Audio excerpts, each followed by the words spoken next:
Hello, this is Michael Mancuso. I recently interviewed Bryan Ford, who's on our team. He is the Senior Vice President of Sales, and I learned a lot about him professionally and personally, and we went over a whole bunch of different topics. And here is the interview. I hope you enjoy it as much as I did. I'm here with Bryan Ford. He is our Senior Vice President of Sales. We're lucky to have him, and we're going to spend some time with him, getting to know him a little bit better here. So, Bryan, how long have you been in the industry? Geez, I've been in the industry for about 20 years. I started off as a loan officer in about 2000, and then I worked at my own mortgage company up until about 2009 when the financial crisis hit. Yes, that's right. Many companies set up shop, and from there I did was still in the mortgage, or still in the real estate industry. I flipped into rehab multi-units in Chicago, where I'm from. Uh-huh. I did that until about 2018, and then I moved to California. Had a lot of realtor friends out here, and I got back into the game and started working for you at MP3 Mortgage. It's been great ever since. Yeah, and we're lucky to have you, happy to have you, and glad. And so when you moved out in 2018, you moved out with the family, right? You have three boys and your wife, Yes. Yuli, and they're making the transition okay. Tell us about that. Yeah. Yeah. I have a wife. Her name's Yuli, and we've been married about 15 years. I have three boys, all in elementary school. So when I'm not doing mortgages, I'm definitely busy with them and lots of Yes, sports and lots of activities. So, yeah, you meet a lot of great people through the kids, through a lot of other families. I've been able to network actually with other parents from soccer games and basketball games and just being around the town. Uh, yeah, we moved out. It's been great. We've been settled in here. We're officially transplants from Chicago. So that's great to know. And so let's go on to another question here, and um, let's talk about career. Let's talk about obstacles. How, because I've always seen you just be a terrific problem solver, and that's actually how you've been promoted and escalated to the VP of Sales, and because you do have uh, loan officers and people that up ramp to you, and that's because of your approach. So tell me a little bit about how do you overcome some of the obstacles that we run into in this industry? well, I will say that every loan is different. Every person is different. So there seems to be an obstacle. There's always an obstacle or two that can get in the way. Some are minor, some are major. Um, Most of what I worry about with a loan never happens. I'm a bit of an overthinker when it comes to that. I just really sink into the details. Yeah. I think it's just part of the job and just the personality. But to overcome obstacles on my side, if I really stare at a problem too long, it's you might be looking at the answer, you just can't see it. So I'll You're just not step alone away. there. Yep. Since the pandemic, everyone's transitioned to working from an office at home. Luckily for me, I'm kind of a hybrid situation. I'm out in the field, I'm back at home, but when I'm at home, I have the luxury just to okay, stop for a minute and go out and take a walk, just get Uh-huh. away from the problem, put your mind to something else for a while. And when I come back and sit down in front of the computer again or try to solve a problem, I have a fresher perspective. So I tend to come up with my um, solutions when I'm most relaxed and can revisit a problem and troubleshoot that way rather than Yeah.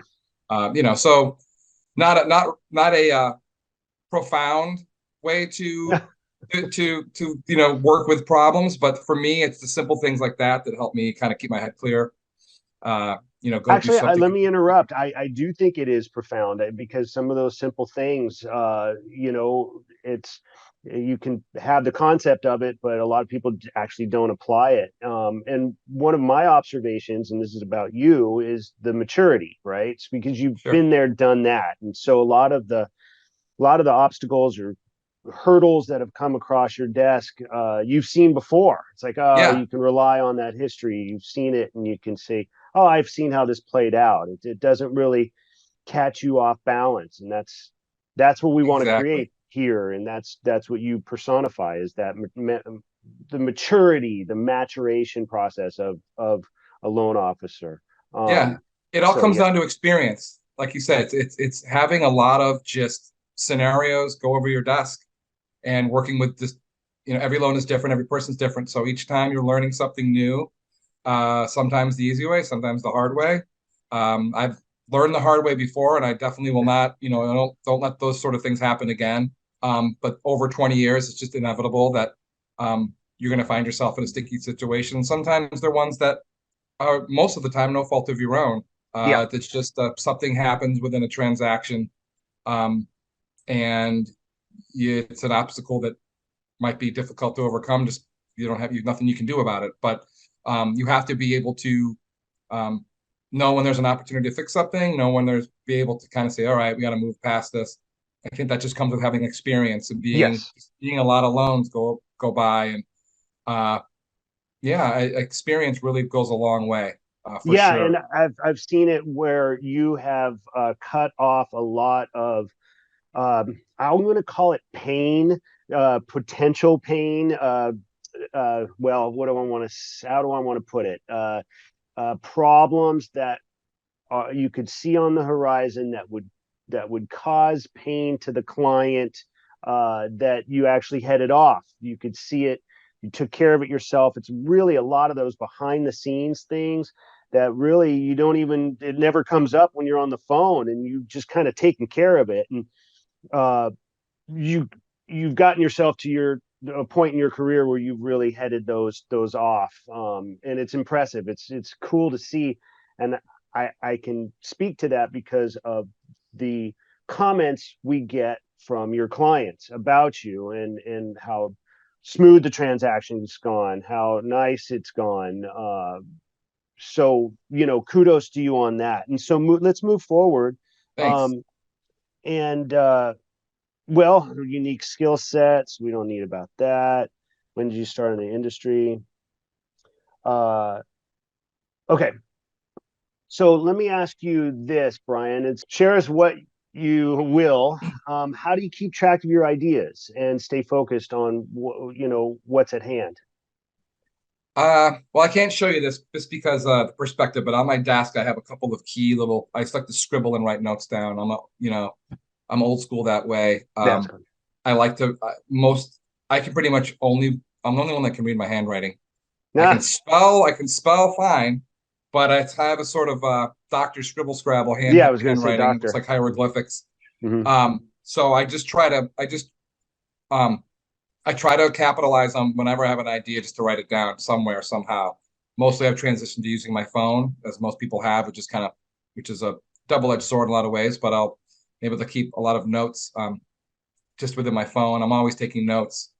Uh, just So to it's with the really fact that simple. it's that It's just simple. you have a thought, you put it down, and I then think, yeah, that's so great, it's that man. simple. I think that I've always, whatever hat I've worn, whatever business I've done, um, I've just always been a note taker since I was little. I just like having ideas. You never know when inspiration is going to strike, so it's good to Sure. just make sure you capture what you can in real time, and then expound upon those ideas as you go. So I think it's a healthy habit to have for anyone in any industry, just to always be taking notes or writing ideas down. And it's just a way to kind of keep your mind clear and, keep things from getting stale.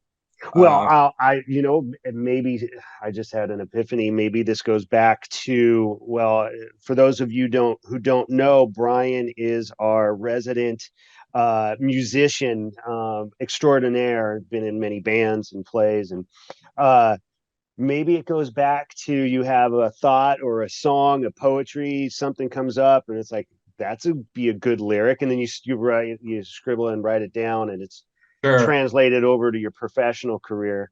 Um, I don't Yeah. know. No, that's true. Ironically, I went to college for music and English, and how I got into Yes, finance is, English. you That's right know, too. I forgot about um, that. it's these days people aren't really going into those type of majors, but I think Yeah. that it's good to have just communicating with people and connecting. It doesn't matter what job you do. It's something you have to be able to master. And a lot of times people are dealing with email and being able to convey a sense of your personality as well as just who you are through being able to write a concise email and communicate properly, I think is Right. an undervalued skill in this world these days. Just with everything being so typing with the thumbs on a phone.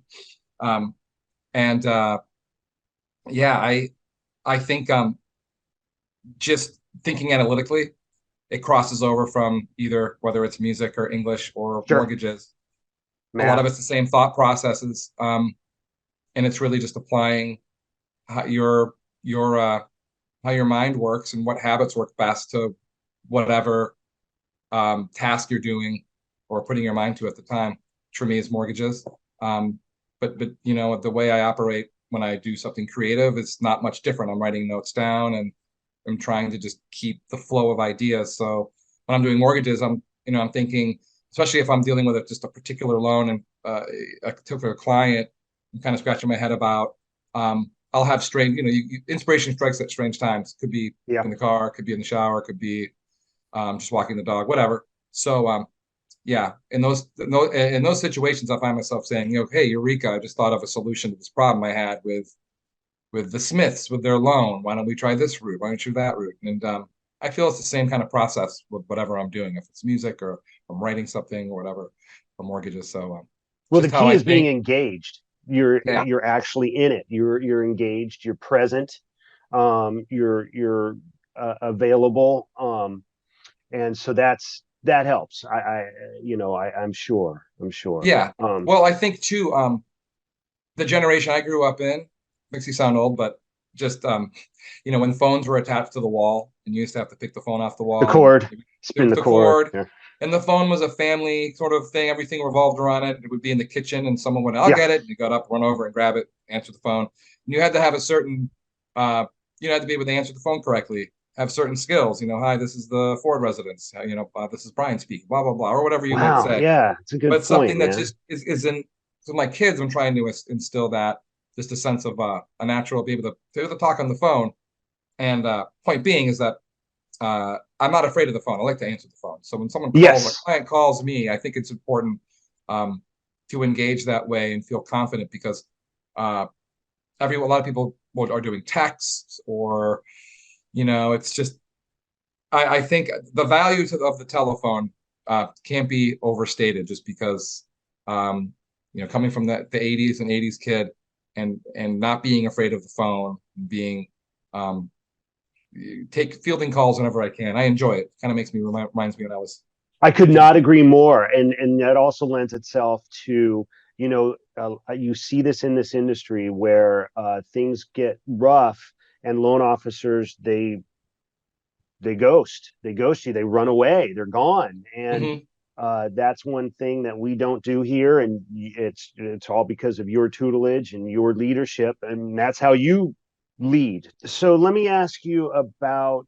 and this could be professionally, it could be in life, just share, like, how do you overcome some of the stress? Well, that's a good question. Um, yeah, I mean, I call it loan anxiety. I had a word for it because you put so much of your blood sweat into a loan and really put I wouldn't go so far to say I take it personally, but I kind of almost do. Like I really, I'm Take not one to ownership. just be like, yeah, I take ownership of it. Mhm. So, if anything starts to go a little astray, I definitely it can be stressful in this business. On the best Mhm. days, this job is, stressful, normal stress. Just the type of job that it is because there's a lot on the line, especially if it's a purchase transaction. Someone's has the moving trucks lined up and everything has to hit Yeah. just at the right time. There's a lot of stuff hanging on the line. It's not so easy just to, turn it off and hang the phone up and kind of move on. I mean, it's a Right. skill that some people have innately. I've had to work at being able to separate, you know, uh, work stress from just the rest of my life, family life, that sort of thing. Sure. Um, I'm pretty good about not taking it out in any particular area in a negative way. So I do a lot. I do sports with my kids. Right. You play hockey. I play ice hockey, so Yeah, that helps. that helps. Um, That's really cool, by the way. yeah, and actually just moving to California helped get rid of the stress levels because living in Chicago, you're cooped up for 6, 7 months out of the Oh, year. Uh, you don't see the sun, it seems like, for 6 months, and it's a little bit harder to cope with the stress. Thankfully, I was here over the pandemic because I know that in Chicago things were very locked down and no one could go oh, anywhere. A lot of people were just pulling their hair out of their head. that Being in California when I was stressed out in these times, I'm able to go outside even when things were locked down.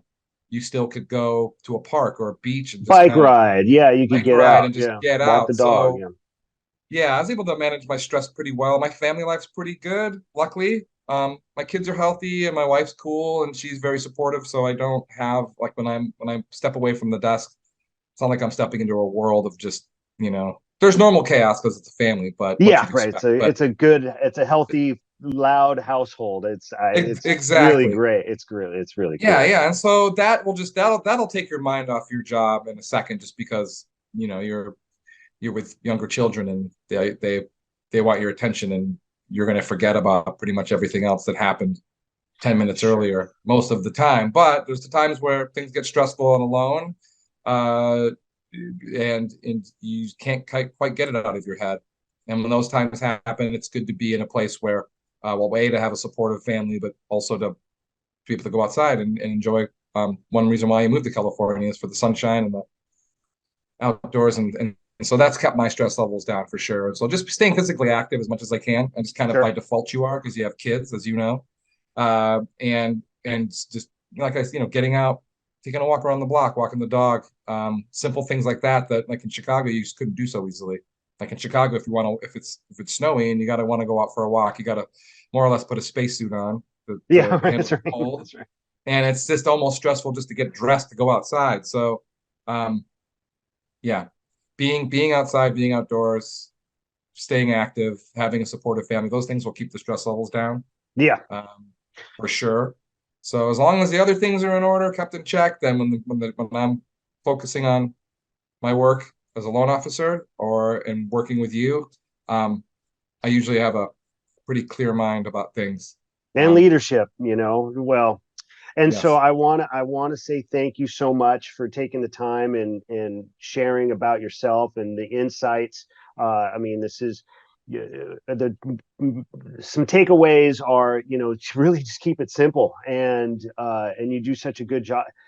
Keeping it simple can be so hard, and you do it so effortlessly. And so, um, I you like to make know, it seem that way, but yes, I right. It's not that easy. sure, That's the thing. It seems sure, simple and sure. you say it out loud, but to actually apply it and do it, and you actually are. So I want to say thank you for being a part of the team, and Yeah, for thank joining you. us here today and sharing some of yourself and personally. And so our Renaissance man, guitar playing, English speaking, family man, sport man guy. I mean, talk Something, about yeah. well-rounded, dude. That's so, when you say it out loud, it's like, damn, that's Well, pretty yeah. I cool. mean, jack of all trades, maybe master of a couple, but I got a lot of interests in. But I really enjoy working with you and an MP3 Mortgage. It's been great. Thanks, man. I really feel like it's a good family atmosphere, and everyone that's great working with everybody there. And I really appreciate the opportunity to help grow with the company. And I'm looking forward to the future and what the next year is going to bring. I think it's going to be a good year. Me too. 2023 is a good year. I do too. Well, thanks again, You're and welcome. uh, Thank and you. we'll talk again soon. Definitely. Thanks, Okay, Mike. All right. thanks. Take care.